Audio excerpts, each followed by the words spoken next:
This is the Ahmsville Dial. It features a built-in 4-axis mechanism that enables its space navigation capabilities.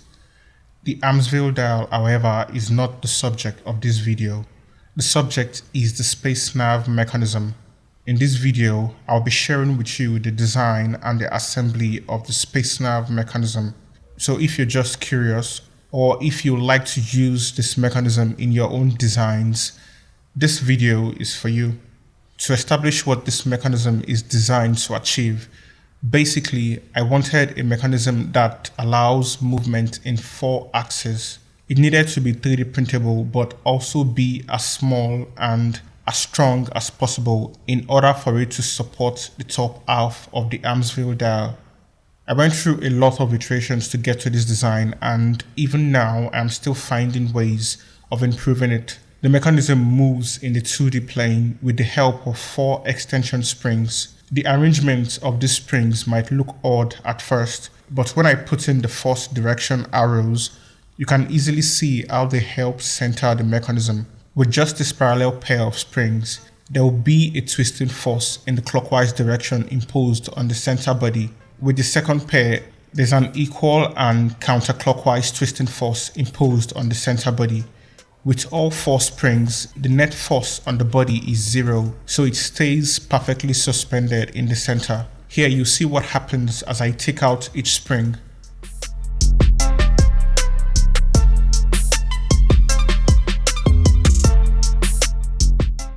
For the pitch and roll, there's just one large compression spring pinched between these 2 parts. The concept is pretty simple. You get a better centering force from pinching the springs from both sides than you do from just compressing it from one side. Moving on to slicing and 3D printing, I primarily use Idea Maker and I slice the SpaceNav parts as a sequential print. The only part that requires support is this main center body. The second important slicing setting is surface ironing, which is applied to the top cover part alone.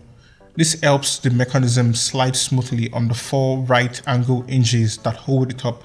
I'll recommend printing these 5 parts with a 0.6mm nozzle. You can print them on a 0.4mm nozzle as well, but I found that the parts are a bit stronger when printed with a larger nozzle.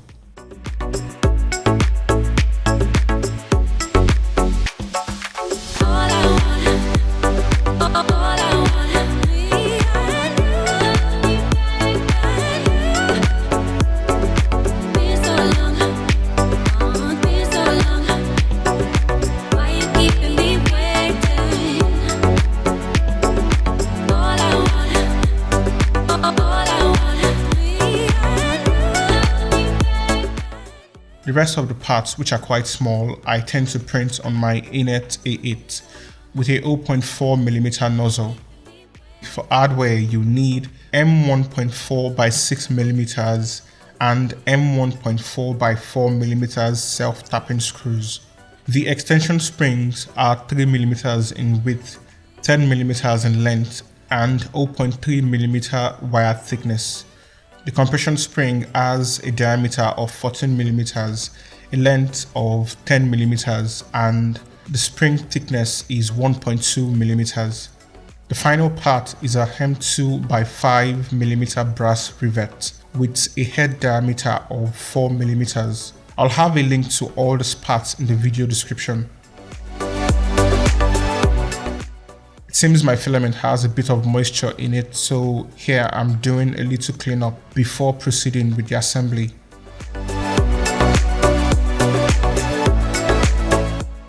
The first step to assembling the mechanism is installing the brass rivets, which acts as the hinges for the pitch and the roll axis. This is done by inserting the brass rivets, applying some super glue, and then fixing it in place using one of the 3D printed studs. Make sure to install the outward facing hinges first.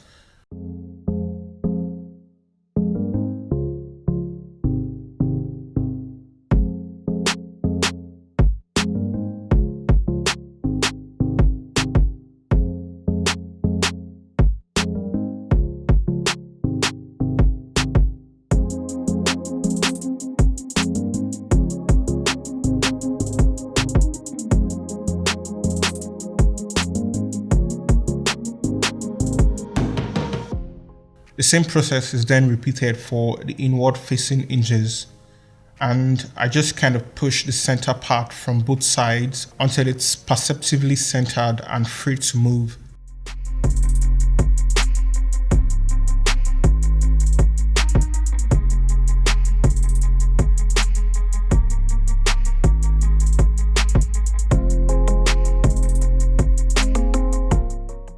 To install the compression spring, there are two things to keep in mind. The spring has to be pinched between the tabs on the top and the bottom part, and this tiny circle must end up aligned with the tab on the center body. I have assembled quite a few of the SpaceNav mechanism, so I have it down to a pattern.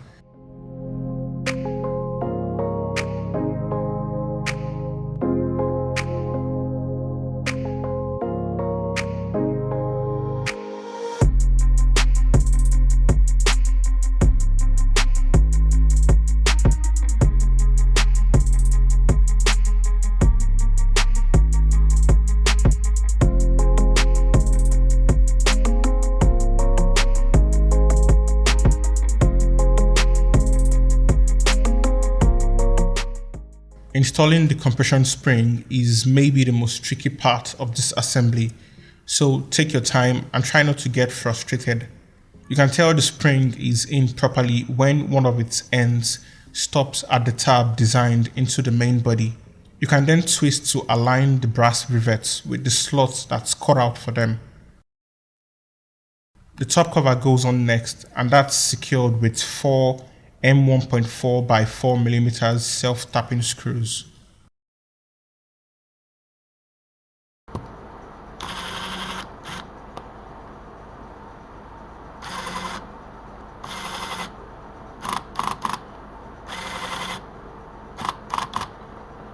The anchor screws for the extension springs needs to go on next, so here I'm applying some grease to the holes. I don't recommend skipping this step as it really helps to get the anchor screws in smoothly without breaking them. The screws are M1.4 by 6mm and you only need to get them halfway in.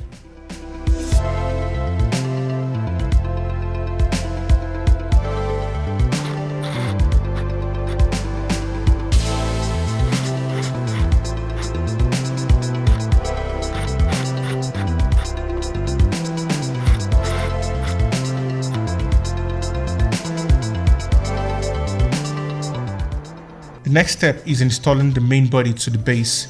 To do that, you need to first install 2 of the 3D printed right angle hinges.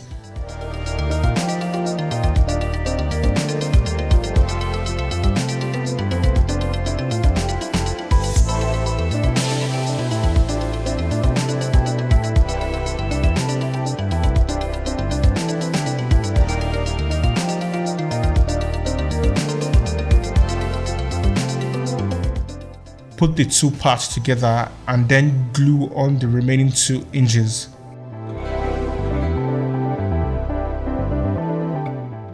There is also an alignment requirement here. This slot must be aligned with this circle. If you're paying attention, you'll notice there are 3 3D printed features that helps to properly align things when assembling SpaceNav mechanism. And that's the circle, the tab, and then the slot.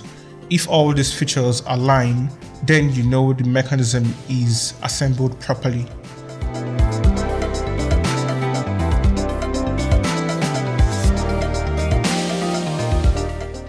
With all 4 right angle hinges installed, the next step is installing the extension springs. I find using a tool with a hook like this really helps to get the springs on the anchor points.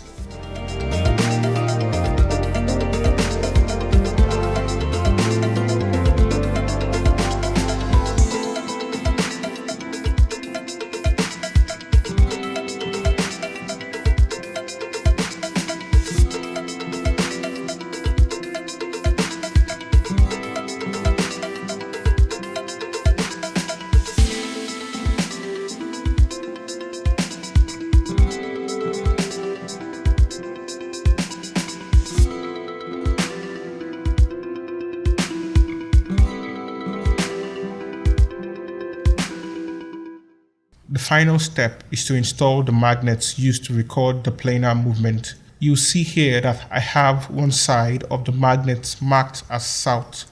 This just helps me to make the SpaceNav repeatable, but what you really need to know is there is a pair of magnets for the X and the Y axis, and the magnets in each pair must face each other with opposing poles.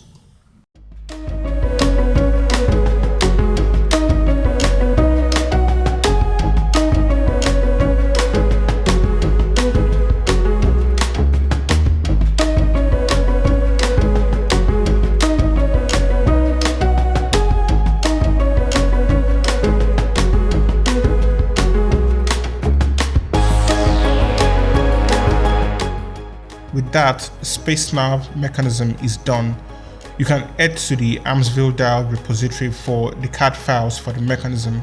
Please give this video a thumbs up if you liked it, and this video is actually the first step in making the Ahmsville Dial a fully open source design. Over the next couple of months, I'll be releasing more and more of the original design files as well as the software for the dial. So if that sounds interesting to you, consider subscribing to the channel, and I'll catch you in the next video. Bye.